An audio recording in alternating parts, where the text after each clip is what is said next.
Assalamualaikum warahmatullahi wabarakatuh. Selamat datang kembali di Bisikan Langit.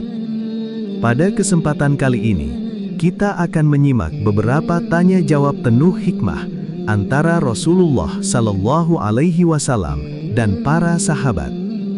Pertanyaan-pertanyaan ini bukanlah pertanyaan biasa. Setiap jawaban Rasulullah Sallallahu Alaihi Wasallam mengandung pelajaran yang mampu mengubah kehidupan seseorang. Kisah-kisah ini berasal dari hadits-hadits sahih yang diriwayatkan oleh para ulama terpercaya. Semoga kisah ini menambah keimanan kita, melembutkan hati kita, dan mendekatkan kita kepada Allah Subhanahu wa Ta'ala. Mari kita mulai. Bab 1. Amal yang paling dicintai Allah.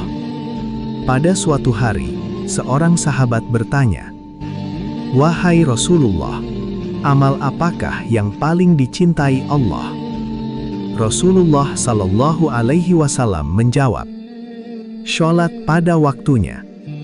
Sahabat itu kembali bertanya, "Kemudian apa lagi?" Beliau menjawab, "Berbakti kepada kedua orang tua." Sahabat itu bertanya lagi, "Kemudian apa lagi?" Beliau menjawab, "Berjihad di jalan Allah." Hadis ini diriwayatkan oleh Imam Bukhari dan Imam Muslim. Para sahabat memahami bahwa amal terbaik bukan selalu yang paling berat. Justru Allah mencintai amalan yang dilakukan dengan ikhlas dan konsisten. Sholat tepat waktu menunjukkan ketaatan kepada Allah. Berbakti kepada orang tua menunjukkan kemuliaan akhlak. Dan berjuang di jalan Allah menunjukkan pengorbanan demi agama. Betapa banyak manusia mencari amalan besar, namun melupakan sholat yang menjadi tiang agama. Padahal Rasulullah Sallallahu Alaihi Wasallam menempatkan sholat sebagai amal yang paling dicintai Allah. Bab 2. Siapakah orang yang bangkrut? Pada suatu hari, Rasulullah Sallallahu Alaihi Wasallam bertanya kepada para sahabat, "Tahukah kalian siapakah orang yang bangkrut?" Para sahabat menjawab, "Orang yang bangkrut adalah orang yang tidak memiliki harta dan tidak memiliki uang." Rasulullah Sallallahu Alaihi Wasallam kemudian menjelaskan, "Orang yang bangkrut dari umatku adalah orang yang datang pada hari kiamat, membawa pahala sholat, puasa, dan zakat. Namun ia pernah mencaci orang lain, pernah menuduh orang lain, pernah mengambil harta orang lain, pernah menumpahkan darah orang lain, dan pernah menyakiti orang lain. Maka pahala-pahalanya diberikan kepada mereka. Apabila pahalanya habis sebelum semua urusan selesai, dosa-dosa mereka dipindahkan kepadanya. Kemudian ia dilemparkan ke dalam neraka." Hadis ini diriwayatkan oleh Imam Muslim.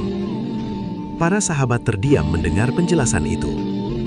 Ternyata kebangkrutan yang paling menakutkan bukanlah kehilangan uang, tetapi kehilangan pahala yang telah dikumpulkan selama hidup.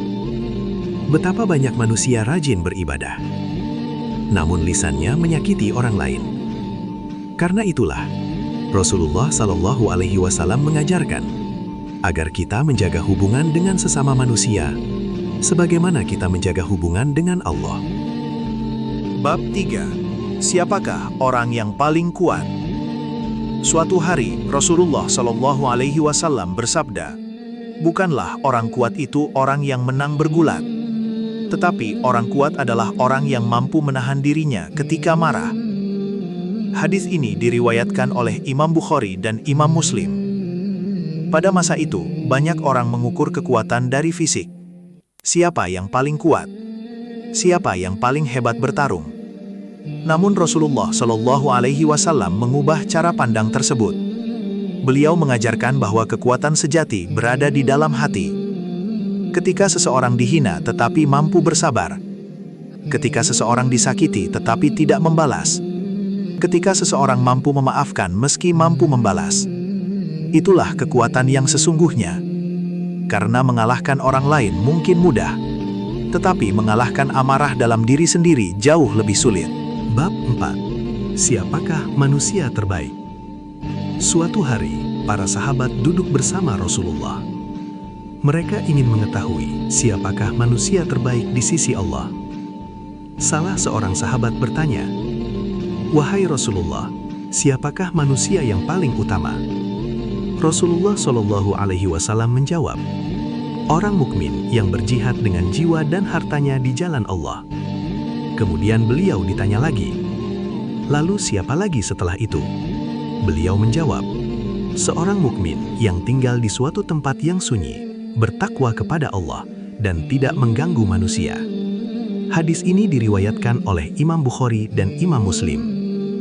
Para sahabat memahami bahwa kemuliaan seseorang bukanlah karena keturunannya, bukan pula karena hartanya, bukan karena kedudukannya, tetapi karena iman dan ketakwaannya. Betapa banyak manusia yang dikenal di bumi, namun tidak dikenal di langit. Dan betapa banyak manusia yang tidak terkenal di dunia, namun sangat mulia di sisi Allah. Rasulullah Shallallahu Alaihi Wasallam mengajarkan bahwa manusia terbaik adalah mereka yang memberikan manfaat dan menjaga dirinya dari menyakiti orang lain. Maka marilah kita bertanya kepada diri sendiri, apakah kehadiran kita membawa manfaat bagi orang lain, ataukah justru menyisakan luka dan kesedihan? Karena sebaik-baik manusia adalah yang paling baik akhlaknya dan paling besar manfaatnya. Bab 5. Amalan yang memasukkan ke surga. Pada suatu hari, datang seorang sahabat kepada Rasulullah. Ia memiliki satu pertanyaan yang sangat penting, pertanyaan yang mungkin juga ingin diketahui oleh setiap muslim. Sahabat itu bertanya, "Wahai Rasulullah, tunjukkan kepadaku suatu amalan yang dapat memasukkanku ke dalam surga." Rasulullah menjawab, "Sembahlah Allah dan jangan menyekutukannya dengan sesuatu apapun. Dirikanlah sholat, tunaikan zakat, sambunglah tali silaturahmi." Hadis ini diriwayatkan oleh Imam Bukhari dan Imam Muslim. Jawaban Rasulullah Shallallahu Alaihi Wasallam terdengar sederhana, namun di dalamnya terkandung pondasi seluruh kehidupan seorang Muslim: tauhid, sholat, zakat, dan silaturahmi. Banyak orang berharap masuk surga, namun Rasulullah Shallallahu Alaihi Wasallam mengajarkan bahwa jalan menuju surga dimulai dari ketaatan sehari-hari, dari sholat yang dijaga, dari sedekah yang ikhlas, dan dari hubungan baik dengan keluarga serta sesama manusia. Surga bukan hanya untuk orang yang melakukan perkara besar, tetapi juga untuk mereka yang istiqomah melakukan kebaikan-kebaikan kecil karena Allah. Bab 6. Siapakah yang paling berhak mendapatkan bakti? Pada suatu kesempatan, seorang sahabat datang menemui Rasulullah Shallallahu Alaihi Wasallam. Ia ingin mengetahui kepada siapa ia harus memberikan bakti yang paling besar. Sahabat itu bertanya, "Wahai Rasulullah, siapakah orang yang paling berhak mendapatkan perlakuan baik dariku?" Rasulullah Shallallahu Alaihi Wasallam menjawab, "Ibumu." Sahabat itu bertanya lagi, "Kemudian siapa?" Beliau menjawab, "Ibumu." Ia bertanya lagi, "Kemudian siapa?" Beliau menjawab, "Ibumu." Lalu ia bertanya sekali lagi, "Kemudian siapa?" Beliau menjawab, "Ayahmu." Hadis ini diriwayatkan oleh Imam Bukhari dan Imam Muslim. 3 kali Rasulullah Shallallahu Alaihi Wasallam menyebut ibu. Hal itu menunjukkan betapa besar pengorbanan seorang ibu. Ia mengandung dengan susah payah, melahirkan dengan mempertaruhkan nyawa, menyusui, merawat, dan seringkali mengorbankan kebahagiaannya demi anak-anaknya. Karena itu, Islam menempatkan ibu pada kedudukan yang sangat tinggi. Betapa banyak orang yang mencari ridho Allah, padahal ridho itu bisa dimulai dari membuat ibunya tersenyum, dari meneleponnya, mengunjunginya, dan mendoakannya. Selama orang tua masih hidup, kesempatan berbakti masih terbuka. Dan ketika mereka telah tiada, doa anak yang soleh akan terus menjadi cahaya bagi mereka. Bab 7. Wasiat Rasulullah Shallallahu Alaihi Wasallam yang diulang 3 kali. Suatu hari seorang sahabat meminta nasihat kepada Rasulullah Shallallahu Alaihi Wasallam. Ia berkata, "Wahai Rasulullah, berilah aku wasiat." Rasulullah Shallallahu Alaihi Wasallam menjawab, "Jangan marah." Sahabat itu meminta lagi, "Wahai Rasulullah, berilah aku wasiat." Beliau kembali menjawab, "Jangan marah." Untuk ketiga kalinya sahabat itu meminta nasihat. Dan Rasulullah Shallallahu Alaihi Wasallam tetap menjawab, "Jangan marah." Hadis ini diriwayatkan oleh Imam Bukhari. Mengapa Rasulullah Shallallahu Alaihi Wasallam mengulang jawaban yang sama? Karena banyak dosa bermula dari kemarahan. Saat marah, seseorang bisa berkata kasar. Saat marah, seseorang bisa memutus silaturahmi. Saat marah, seseorang bisa melakukan tindakan yang kemudian ia sesali sepanjang hidupnya. Rasulullah Shallallahu Alaihi Wasallam memahami tabiat manusia. Karena itu, beliau memberikan obat yang sangat sederhana namun luar biasa. Belajarlah menahan amarah. Belajarlah bersabar. Belajarlah diam ketika emosi memuncak. Karena sesungguhnya, kemenangan terbesar bukanlah mengalahkan orang lain, tetapi mengalahkan hawa nafsu dalam diri sendiri.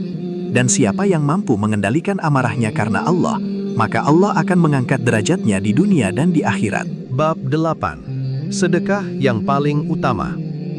Pada suatu hari, para sahabat bertanya kepada Rasulullah Shallallahu Alaihi Wasallam tentang sedekah. Mereka ingin mengetahui sedekah seperti apa yang paling besar nilainya di sisi Allah. Rasulullah Shallallahu Alaihi Wasallam bersabda, "Sedekah yang paling utama adalah ketika engkau bersedekah dalam keadaan sehat, masih mengharapkan kekayaan, dan takut menjadi miskin." Hadis ini diriwayatkan oleh Imam Bukhari dan Imam Muslim. Para sahabat memahami bahwa sedekah yang paling berat bukanlah saat seseorang memiliki harta berlimpah, tetapi ketika ia masih mencintai hartanya, ketika ia masih memiliki banyak kebutuhan, ketika ia masih khawatir tentang masa depannya. Namun ia tetap memberi karena mengharap ridho Allah. Betapa banyak manusia yang berkata, "Nanti kalau kaya saya akan bersedekah." Padahal belum tentu kesempatan itu datang. Rasulullah Shallallahu Alaihi Wasallam mengajarkan bahwa kebaikan tidak perlu menunggu kaya, karena Allah tidak melihat banyaknya harta yang diberikan. Allah melihat keikhlasan hati ketika memberi. Mungkin ada seseorang yang bersedekah jutaan rupiah, namun ada pula seseorang yang hanya mampu memberi sedikit. Tetapi karena keikhlasannya, sedekah itu menjadi sangat besar di sisi Allah. Dari hadis ini kita belajar bahwa pintu kebaikan selalu terbuka. Dan sedekah yang paling indah adalah sedekah yang lahir dari hati yang ikhlas. Bab 9. Jalan menuju surga yang mudah. Pada suatu hari, seorang sahabat datang menemui Rasulullah Shallallahu Alaihi Wasallam. Ia berkata, "Wahai Rasulullah, tunjukkan kepadaku suatu amalan yang jika aku kerjakan, Allah akan mencintaiku dan manusia pun akan mencintaiku." Rasulullah Shallallahu Alaihi Wasallam menjawab, "Zuhudlah terhadap dunia, niscaya Allah mencintaimu. Dan janganlah tamak terhadap apa yang dimiliki manusia, niscaya manusia akan mencintaimu." Hadis ini diriwayatkan oleh Ibnu Majah dan dinilai hasan oleh banyak ulama. Jawaban Rasulullah Shallallahu Alaihi Wasallam sangat singkat, namun mengandung pelajaran yang luar biasa. Banyak manusia menghabiskan hidupnya mengejar dunia, mengejar pujian, mengejar kedudukan, mengejar pengakuan. Namun hati mereka tetap merasa kosong. Rasulullah Shallallahu Alaihi Wasallam mengajarkan bahwa ketenangan tidak datang dari banyaknya harta, tetapi dari hati yang merasa cukup. Orang yang hatinya selalu bergantung kepada dunia akan terus merasa kurang. Namun orang yang bergantung kepada Allah akan merasakan ketenangan. Begitu pula dalam hubungan dengan sesama manusia. Ketika seseorang tidak iri terhadap apa yang dimiliki orang lain, tidak tamak, tidak dengki, maka ia akan lebih dicintai oleh manusia. Karena hati yang bersih akan memancarkan kedamaian, dan kedamaian itu adalah salah satu jalan menuju surga.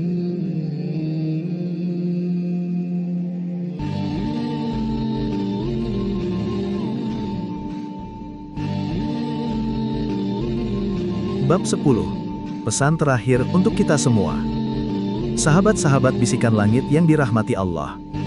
Kita telah mendengarkan berbagai tanya jawab antara Rasulullah Shallallahu Alaihi Wasallam dan para sahabat tentang amal terbaik, tentang bakti kepada orang tua, tentang menjaga amarah, tentang sedekah, tentang jalan menuju surga, dan tentang menjadi manusia yang dicintai Allah. Semua pertanyaan itu berbeda, namun semuanya mengarah kepada satu tujuan, yaitu menjadi hamba yang lebih dekat kepada Allah Subhanahu wa Ta'ala. Rasulullah Shallallahu Alaihi Wasallam tidak mewariskan istana, tidak meninggalkan harta yang melimpah. Namun beliau meninggalkan petunjuk yang menerangi kehidupan manusia hingga hari ini. Kini pertanyaannya bukan lagi apa yang ditanyakan para sahabat, tetapi apa yang akan kita lakukan setelah mendengar semua nasihat ini?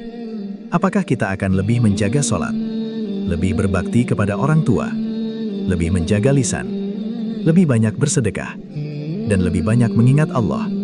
Semoga kisah-kisah penuh hikmah ini tidak hanya berhenti di telinga kita, tetapi menjadi amal yang hidup dalam kehidupan sehari-hari. Mari kita akhiri majelis ini dengan doa.